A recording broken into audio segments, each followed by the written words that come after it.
Hello and welcome back to my course on binary option trading.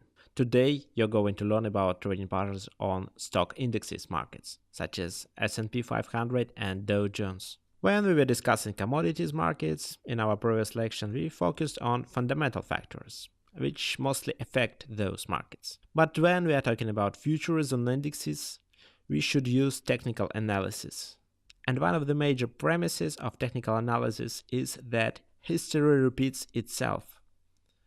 As you already know, chart patterns are formations that appear on the chart which provide you with forecasting tools of impending price movement. Some patterns are more reliable than others for price forecasting. But none of the chart patterns are infallible. They have a high probability of success, but are not guaranteed to work all the time. There are two types of patterns that develop on charts: the reversal patterns and the continuation patterns. Reversal patterns indicate that an important reversal in trend is taking place. Some of them, for example head and shoulders, are well known and you can find them on internet. But what I want from you to find trading patterns yourself and base your trading system on it, or maybe you have already your own trading system. Thus, I'll reveal 5 important rules you should follow to filter your signals and increase chance of winning trade. The first one.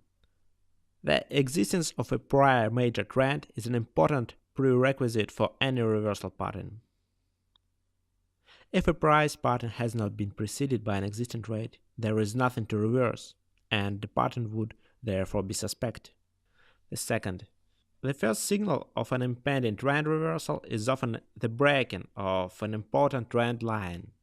The breaking of a major trend line signals a change in the trend, not necessarily a trend reversal. The breaking of an uptrend line might signal the beginning of a sideways trend, which may later form either a reversal or continuation pattern. The third. The larger the pattern, the greater is the price movement potential. The height of the pattern measures the volatility. The width of the pattern measures the amount of time required to build and complete the pattern. I highly recommend for you to use daily time frame. In this case, the probability of success will be higher. The fourth. Topping patterns are usually shorter in duration and more volatile than bottoms. This rule is mostly for stocks and stock indexes markets. Price swings at major tops are wider and more violent. Tops usually take less time to form than bottoms. For this reason, it is usually less risky to identify and trade bottoms than tops. However, the time spent in establishing a top is generally shorter than the time spent establishing a market bottom. The fifth.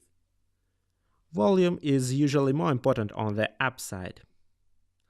Volume should generally increase in the direction of the market trend and is an important confirming factor in the completion of all price patterns. The completion of each pattern should be accompanied by a noticeable increase in volume, particularly at market bottoms. Now you have learned 5 important rules, and let's switch to some statistical consistent patterns and be sure they really work. Let's start with S&P. For many years, the last trading day of the month plus the first 4 of the following month were the best market days of the month. From 1953 to 1981, the S&P 500 shows these 5 consecutive trading days, posting gains a much larger percentage of the time than the other 16 trading days of the average month. The rationale was that individuals and institutions tended to operate similarly, causing a massive flow of cash into stocks near beginnings of month. And front-running traders took advantage of this phenomenon, drastically altering the previous pattern. This figure follows the S&P from 1982 to 2012, shows the trading shift caused by these anticipators to the last 3 trading days of the month plus the first 2.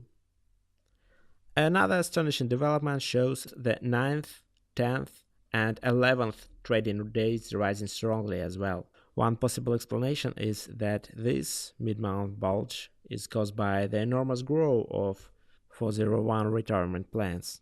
Participant salaries are usually paid twice monthly. So, what you should learn from it is that it's safer to open a long trade what means to buy a call when we are speaking about binary option trading during the first 2 and the last 3 days of the month. Sometimes you may also open a call in the middle of the month. Let's go further and start with Dow Jones Index.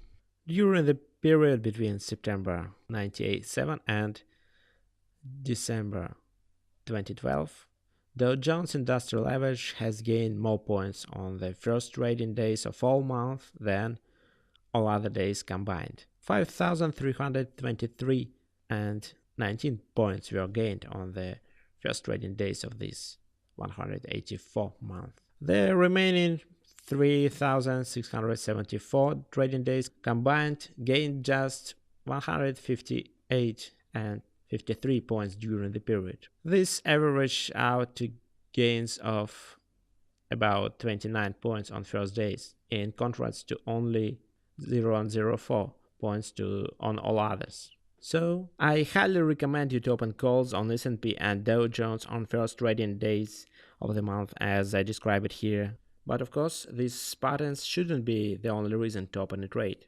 You should use your own trading system and define the main trend, find any support and resistance levels, but when you decide what side to open, think of patterns I told you.